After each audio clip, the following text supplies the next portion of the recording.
Good morning class. BA part second political science paper first प्रमुख राज्य व्यवस्थाएं unit fourth चीन का संविधान। और आज के लेक्चर का टॉपिक है चीन का राष्ट्रपति। 4 दिसंबर 1982 को चीन का नया संविधान या वर्तमान संविधान स्वीकृत किया गया। इससे पूर्व चीन में 3 संविधानों को अपनाया जा चुका है। 1954, 1975 और 1978 के संविधान में। आज हम 1982 के नए संविधान में राष्ट्रपति पद के संबंध में जो व्यवस्थाएं की गई है उनका अध्ययन करेंगे।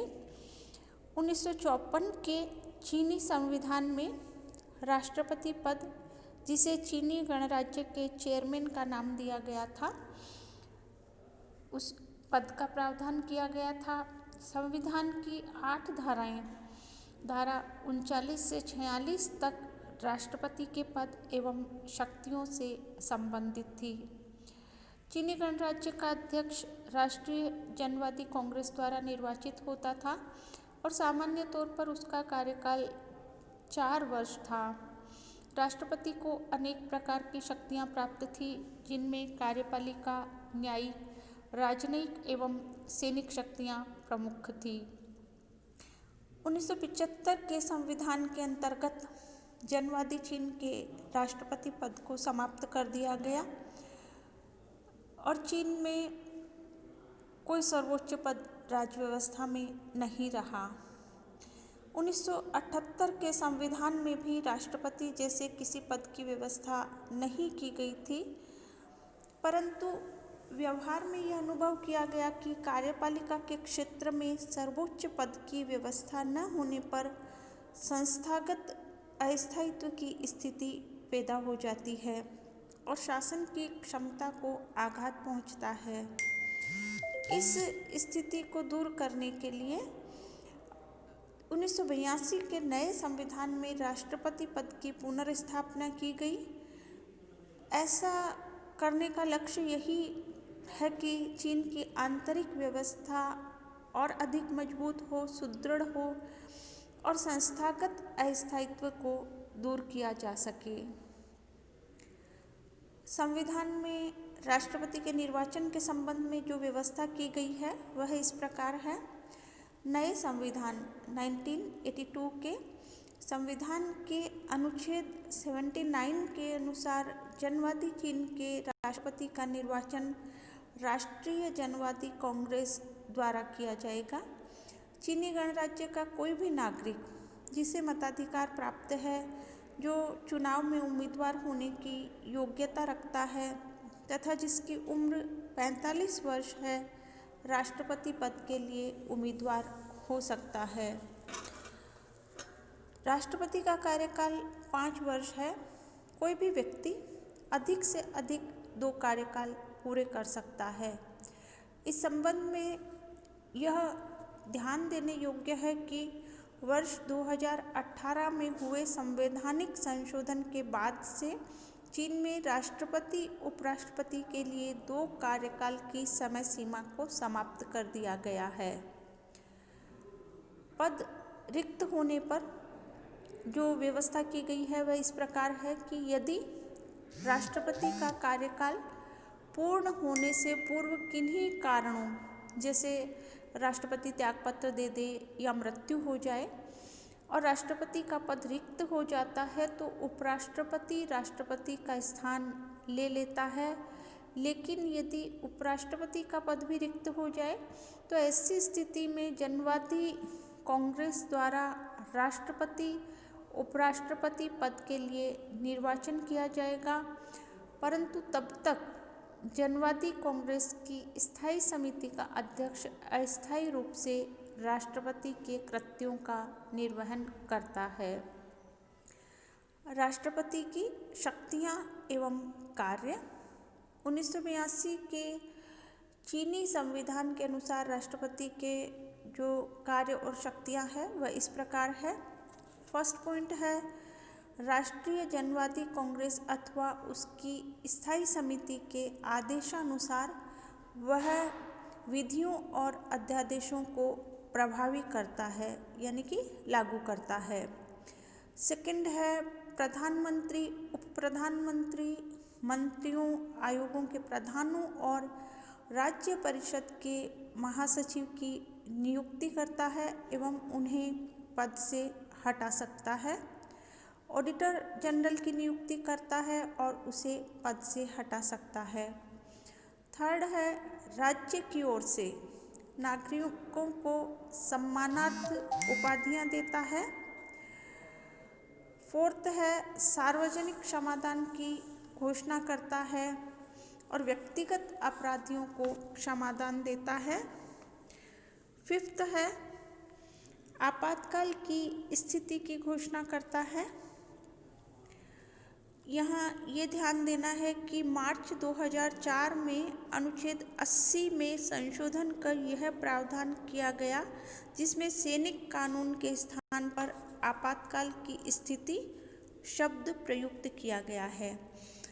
तो फिफ्थ पॉइंट है कि आपातकाल की स्थिति की घोषणा करता है और प्रतिरक्षा के लिए तैयार होने का आदेश जारी करता है। इन कार्यों को राष्ट्रपति राष्ट्रीय जनवादी कांग्रेस तथा उसकी स्थायी समिति के आदेशों के अनुसार ही कर सकता है। इस संबंध में संविधान के अनुच्छेद 81 के अनुसार राष्ट्रपति के जनवादी कांग्रेस के प्रतिनिधि के रूप में कुछ अन्य कार्य भी हैं जो इस प्रकार है। चीनी गणराज्य के वैदेशिक संबंधों में राज्य का प्रतिनिधित्व करना, विदेशी राजनयिक प्रतिनिधियों का स्वागत करना, दूसरे देशों में चीन के राजनयिक प्रतिनिधियों को नियुक्त करना एवं वापस बुलाना, विदेशों से की गई संधियों एवं समझौतों की पुष्टि करना अथवा उन्हें रद्द करना। तो इस प्रकार वैदेशिक संबंधों के संचालन से संबंधित कार्य भी राष्ट्रपति करता है।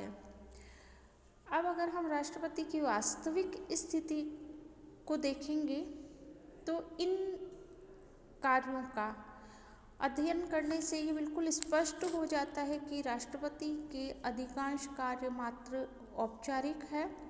वह इन कार्यों को राष्ट्रीय जनवादी कांग्रेस अथवा उसकी स्थायी समिति की इच्छाओं के अनुसार ही करता है।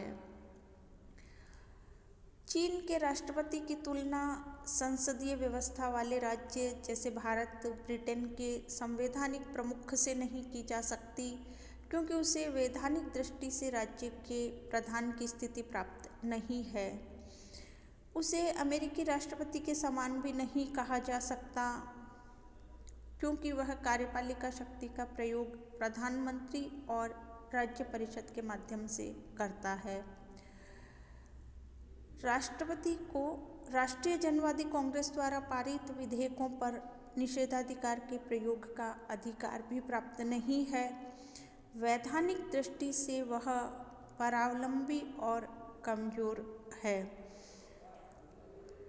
राष्ट्रपति की शक्ति साम्यवादी दल में उसकी स्थिति पर निर्भर करती है। यदि साम्यवादी दल इस पद पर किसी प्रथम श्रेणी के नेता को नियुक्त करता है तो राष्ट्रपति का पद अत्यंत शक्तिशाली बन सकता है, अन्यथा यह पद कमजोर और दुर्बल है। यानी कि व्यवहारिक रूप से जो सत्य है वह यही है कि साम्यवादी दल में राष्ट्रपति की स्थिति कैसी है इस पर उसकी शक्ति निर्भर करती है। अब हम देखते हैं जनवादी चीन में उपराष्ट्रपति का पद। 1954 के चीनी संविधान में उपराष्ट्रपति पद का प्रावधान था। उपराष्ट्रपति राजकार्य में राष्ट्रपति की सहायता करता था। नए संविधान 1982 में भी उपराष्ट्रपति पद का प्रावधान है। उसका चुनाव राष्ट्रपति की भांति ही राष्ट्रीय जनवादी कांग्रेस करती है। उपराष्ट्रपति पद के लिए उम्मीदवार के लिए वही योग्यताएं रखी गई हैं जो राष्ट्रपति पद के उम्मीदवार के लिए है। उसका कार्यकाल भी 5 वर्ष रखा गया है। और 2 कार्यकाल की समय सीमा को समाप्त कर दिया गया है 2018 में हुए संविधान संशोधन के बाद से। संविधान के अनुच्छेद 82 के अनुसार उपराष्ट्रपति का प्रमुख कार्य गणराज्य के राष्ट्रपति की सहायता करना है।